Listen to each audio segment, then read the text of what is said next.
At the moment, we're being told no. And that may be a surprise to some Manchester United fans. No, the information we've had on Sky Sports News today is that Manchester United are not intending to do business in January. There is always a but, because there is a long way between now and January and things can change.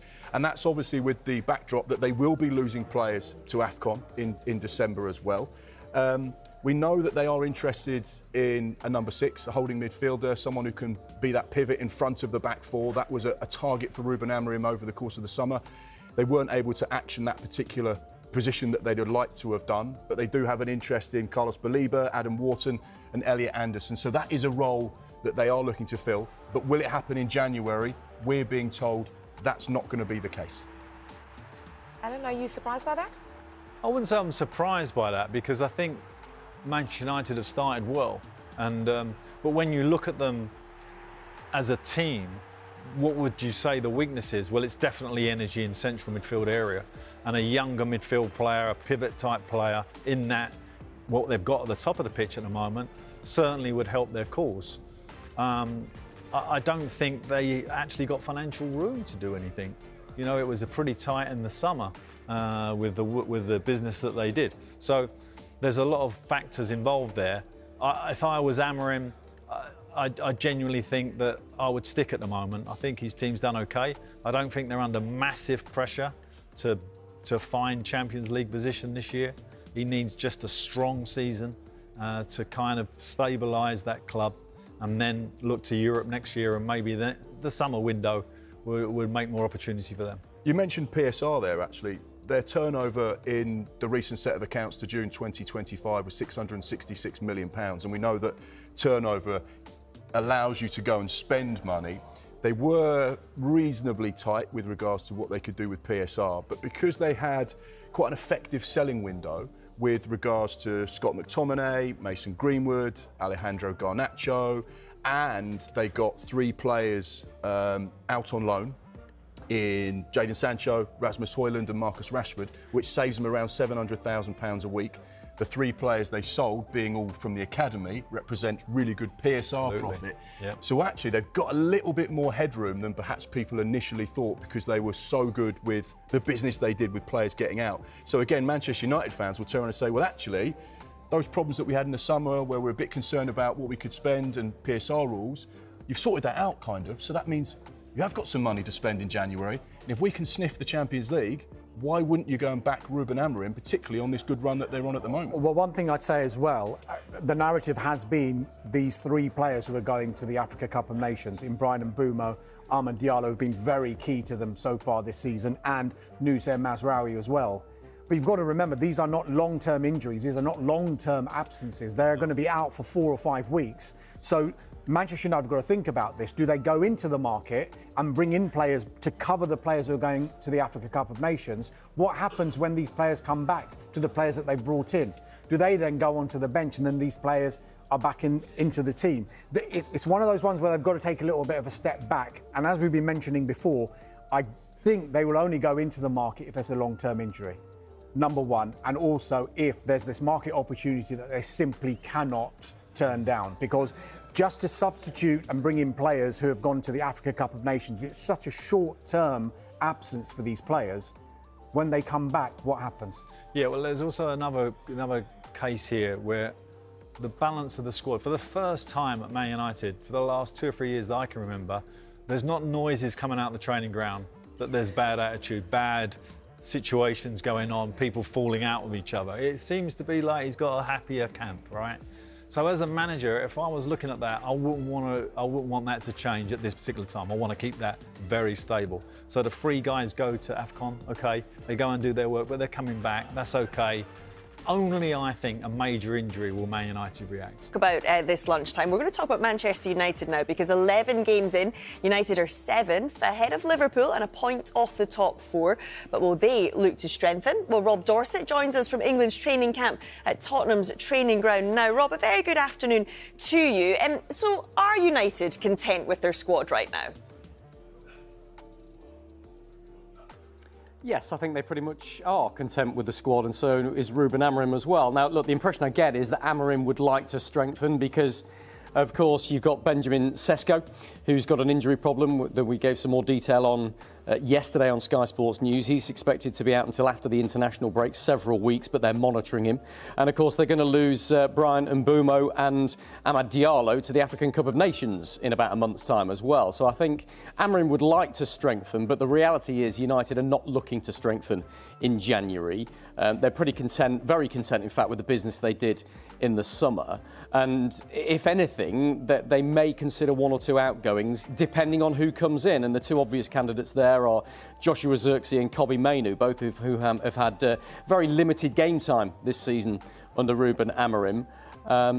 And we know that, of course, there's no desire from Manchester United to sell either of those. But if a serious offer came in, I think United would have to consider it. They are not out of the woods when it comes to PSR, but their entire focus, I think, in terms of incomings will be in the summer, when the absolute priority will be a central defensive midfield player, a number 6, if you like. And it's been made pretty clear to me that United aren't really able or planning to spend the big bucks on the sort of players they're interested there in January. They're going to keep their powder dry until the summer. And the names they're interested in are some of the stellar names that a lot of other elite clubs in the Premier League and in Europe are considering right now, with Elliot Anderson, Adam Wharton and Carlos Saliba at Brighton as well. Big money for any of those, and United aren't planning to spend big money in January, as far as I've been told. Talk to us a bit more about these outgoings, Rob, because you mentioned Kobbie Mainoo, of course, a man that would love to be involved in the setup behind you. Where do we think things are with him? And do players think about the impact a move can potentially have on their future in an England squad? Absolutely they do, and it's an extraordinary situation for Kobbie Mainoo. Don't forget, it was only last summer that he was starting a European Championship final for England in the stadium in Berlin, in the Olympic Stadium, and it was an extraordinary moment for him. He was very much part of the England first choice starting 11 under the back end of Gareth Southgate. And Southgate had looked at a lot of options, hadn't he, in that time? And so I think it's been a shock to Kobbie Mainoo that he's gone from that to really struggling for game time now with Manchester United. But the word that's always come out from Ruben Amorim's lips is that he's still very much part of his plans. He's just working with him a lot behind the scenes personally, I think, to try and get him to understand the manager's philosophy and get him integrated into the squad as he would wish. The thing I think you have to bear in mind is we know that Manchester United are not flush with cash right now. We know that they are. Every decision they make on a transfer basis has to be with PSR in mind. And of course, Kobbie Mainoo, as an academy graduate, would represent 100% profit for Manchester United, which makes him a little bit more attractive to sell. Now, it'd be wrong for me to suggest that Manchester United are trying to sell him. They're not. But if a serious offer came in for him in January or in the summer, I think it's something they would have to sit down and consider.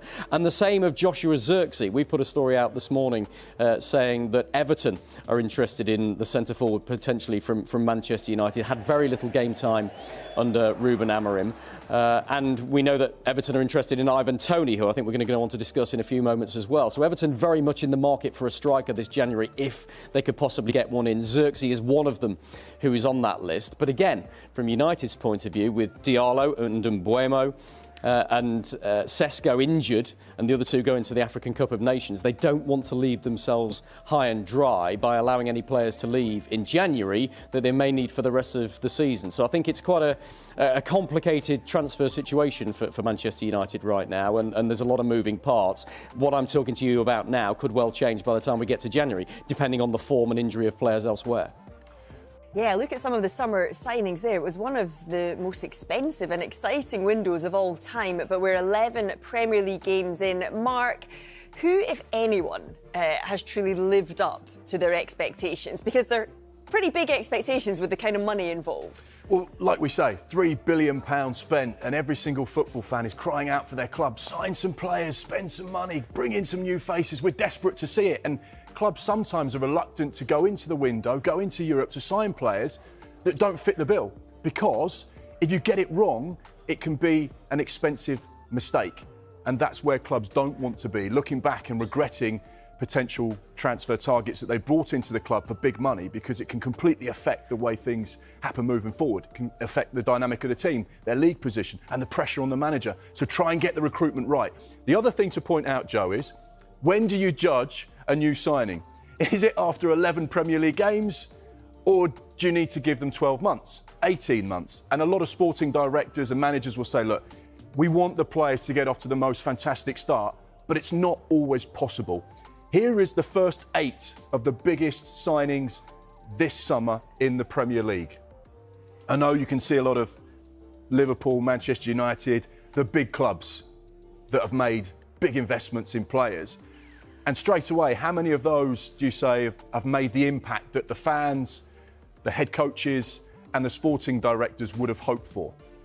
Yeah, because I'm constantly hearing about these 3 Liverpool players in particular. We're hearing about this Isak, Ekitike conundrum. We're hearing about Wirtz and that price tag and whether or not he's going to be a bit of a dud or not. That's consistently what we're hearing. You'd probably say Hugo Ekitike is the one signing that's had an impact and is working. 6 goals in all competitions. Remember, he started the season with 3 and 3 for Liverpool. Looked like the real deal.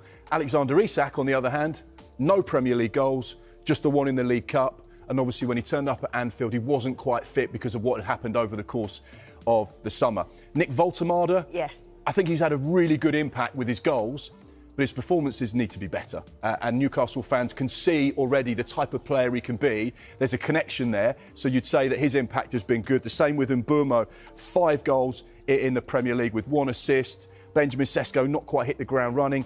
Gyökeres, again, are you judging him on goals? Or are you judging him on what he does to pull defenders around, to work the channels, to be a physical presence? So you look at these straight away and you think, there's a few that are working, there's a few that are not working. And again, this is the next 8 out of the top 16 biggest spends in the Premier League. And again, you look at these players and you're thinking, some of them are working, some of them are not, and some of them you probably need to give a little bit more time before you make a judgment. But again, this is big money. 60, 50 million pounds. An average player this summer was going to cost you at least 50 million pounds. That was where the market was. And if you wanted a top player, you were going to have to spend over 100. It turns out that actually spending over 100 didn't guarantee that you were going to get a top player that was ready to operate straight away. I think maybe João Pedro has had a really good impact. 7 goals and assists in the Premier League for Chelsea this season. So I think that would suggest he's been a good signing at this stage. Anthony Elanga hasn't hit the ground running. We know that Johan Wissa is injured as well, which is a little bit of a problem. The same with Noni Madueke. I watched Jamie Gittings play against Wolves in the League Cup a couple of weeks ago. Looked sensational for Chelsea. The problem is, Premier League, 0 goals, 0 assists. Not got as much game time as he'd like. The same with Xavi Simons as well at Spurs. And just a couple of other potential players to look at. And these are the biggest signings for Everton, Nottingham Forest and Fulham.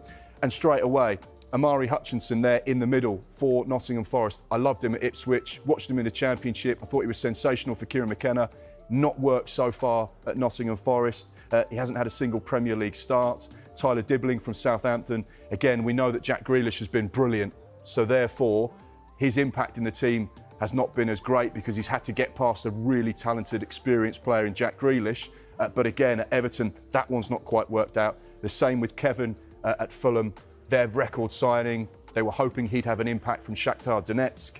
As of now, 2 Premier League starts, no goals, no assists. So fans, wait, be patient, and just desperately hoping your club go out and spend money is not always the right thing to do. Yeah, patience. That is the key. You tell them. Yes, I will. Right, let's just